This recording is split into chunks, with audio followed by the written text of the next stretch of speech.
Guys, हम सब जानते हैं कि इंसानों की दुनिया के अलावा भी एक ऐसी दुनिया है जिसे हम भूतों की दुनिया या फिर पैरानॉर्मल एक्टिविटी बोलते हैं। और वो बहुत ही डरावनी होती है। लेकिन कभी-कभी हम इंसानों की दुनिया में भी ऐसी घटनाएं घट जाती हैं जो भूतों की दुनिया से भी ज़्यादा भयानक होती हैं। आज हम इससे जुड़ी एक ऐसी घटना के बारे में बात करेंगे जिसमें माँ-बाप ने अपने बच्चे के उज्जवल भविष्य के सपने देखने की गलती कर दी। एक मजाक जिसने कई सारी जिंदगियां बर्बाद कर दी। आखिर उसके साथ ऐसा क्या हुआ जिसके वजह से वो इतनी डरावनी हरकतें करने लगी? आखिर उसके माँ बाप ने ऐसे कौन से सपने देख लिए अपने बच्चे के लिए जिसके वजह से उनके बच्चे की जिंदगी खराब हो गई? ऐसा कौन सा मजाक था जिसकी वजह से कई सारी जिंदगियां बर्बाद हो गई? तो आज की कहानी एक रियल मेडिकल कॉलेज की, जहां डर किसी भूत ने नहीं, इंसानों ने पैदा की। तो हेलो गाइस, स्वागत है आप सभी का मेरे इस यूट्यूब चैनल पे जिसका नाम है the real file. The Bihar के एक मेडिकल कॉलेज का नाम तो जरूर सुना होगा आपने। इसका पूरा नाम मेडिकल कॉलेज एंड हॉस्पिटल है। इसकी शुरुआत 1946 में की गई थी। ये कॉलेज बिहार के most reputed and famous college में से एक है। लेकिन जितनी पुरानी कॉलेज, उतनी ही पुरानी इससे जुड़ी हुई कुछ नॉन ऑफिशियल रिपोर्ट भी है। वो रिपोर्ट जो कभी न्यूज़पेपर में पब्लिश नहीं हुई, लेकिन स्टूडेंट के बीच और लोकल लोगों के बीच कॉलेज की बातें फैलती गईं। आज हम बात करेंगे एक ऐसी लड़की के बारे में जो बिहार के छोटे से गांव से निकलकर शहर में अपने सपने पूरे करने के लिए आई। उसका नाम अफसाना था। पढ़ने में बहुत तेज, नेट में अच्छे नंबर, एक ब्रिलियंट एकेडमिक बैकग्राउंड।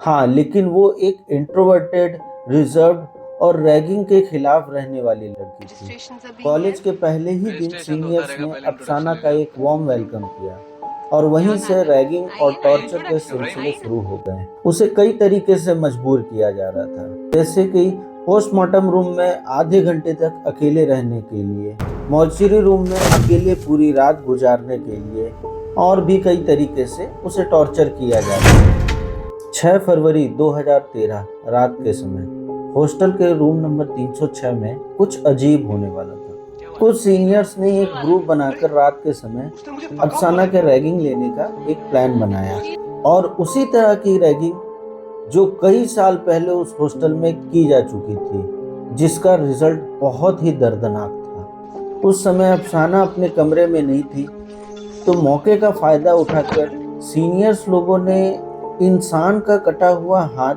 अफसाना के बेड पर जाकर रख दिया। कुछ देर में अफसाना वापस लौटी और वो जाकर सीधे अपने बेड पर लेट गई। अचानक अफसाना की हाथ बेड पर किसी चीज पर पड़ी। उसने जब उस चीज को उठाया तो डर गई, सहम गई और बहुत तेजी से चीखने चिल्लाने लगी। बाहर इस चीज का मजाक बनाया जा रहा था, लेकिन उस समय तक कोई न सुना। कुछ समय बीतने के बाद सीनियर्स के ग्रुप से एक लड़की दरवाजा खोलने की जिद करने लगी बाकी लोगों से। जब सारे लोग दरवाजा खोलकर अंदर गए तो उन्होंने देखा कि अफसाना अपने कमरे में है ही नहीं। सब डर गए। वो कमरे के चारों तरफ देखने लगे। फिर अचानक से उनमें से एक की नज़र दरवाजे के ऊपर पड़ी, और जो वो उसने देखा वो मंजर बहुत ही दर्दनाक था। अफसाना ऊपर बैठी हुई उस इंसान के हाथ को चबा रही थी, खा रही थी। सारे लोग डर गए। उसके बाद तुरंत उसे हॉस्पिटल में एडमिट कराया गया। जब डॉक्टर ने उससे पूछा, तुमने किसका हाथ खाया, उसने सिर्फ एक ही बात बोली, वो रोज आती है और मुझसे कहती है कि या तो तुम ये हाथ खाओ या अपना। उस घटना के बाद रूम नंबर 306 से कुछ अजीब सी चीजें महसूस होने लगी। रात को 3 बजे के आसपास दीवारों से कुछ अजीब सी आवाजें आने लगती थी। फैन की स्पीड अचानक से तेज हो जाती या फिर बंद हो जाती थी। रूम टेम्परेचर सडनली ड्रॉप हो जाते थे, और सबसे अजीब तो एक औरत की रोती हुई आवाज आती थी। सिक्योरिटी गार्ड ने भी बताया रूम नंबर 306 में सीसीटीवी लगाया गया था, लेकिन लगभग रात के 2:30 से 3 बजे के आसपास सारी फुटेज ऑटोमेटिकली करप्ट हो जाती थी। लेकिन एक चीज़ बार बार रिकॉर्ड होती थी, एक शैडो जो सीलिंग से लटकती हुई दिखती थी। और पुराने हॉस्टल के रजिस्टर में भी लिखा था कि 1979 के आसपास उसी हॉस्टल रूम में एक फीमेल स्टूडेंट ने सुसाइड किया था, बहुत सारे रैगिंग और टॉर्चर से परेशान होकर। उसका नाम नाजिया था। एक दिन अफसाना को एक मेडिकल एक्सपर्ट हिप्नोटिक थेरेपी के थ्रू उस रात की बात उसे याद दिलाने की कोशिश कर रहे थे, और सेशन के बीच में ही उसने अपनी आंखें अचानक से खोली। उसकी आवाज़ कंप्लीटली बदल गई थी। उसने कहा, मेरी एक छोटी सी गलती की वजह से मुझे डांट दिया गया। मुझे बाथरूम में बंद कर दिया गया था 2 दिन तक, बिना रोशनी, बिना पानी के। मैं चीखती चिल्लाती रही, लेकिन कोई नहीं आया। जब मेरी लाश मिली तब तक छोटे छोटे जानवर मेरे हाथ को खा चुके थे। डॉक्टर ये चीज़ सुनकर शॉक में आ गए थे। अफसाना का ब्लड प्रेशर अचानक से बढ़ने और घटने लगा था और वो फिर तुरंत बेहोश हो गई। उसके बाद उसे पटना मेंटल असाइलम भेज दिया गया और वो अभी तक ठीक नहीं हुई है। कॉलेज हॉस्टल के रूम नंबर 306 को परमानेंटली बंद कर दिया गया और हॉस्टल के रिकॉर्ड रूम से भी उस कमरे का डिटेल हटा दिया गया, और न्यू जॉइनर को भी इस रूम के बारे में अब कुछ नहीं बताया जा रहा था। 2017 के बाद हॉस्टल में अब सीसीटीवी अलाउ नहीं है, कुछ प्राइवेट रीज़न के वजह से।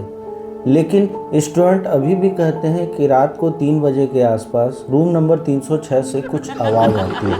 मैं अफसाना हूँ, मुझे सिर्फ इंसाफ चाहिए।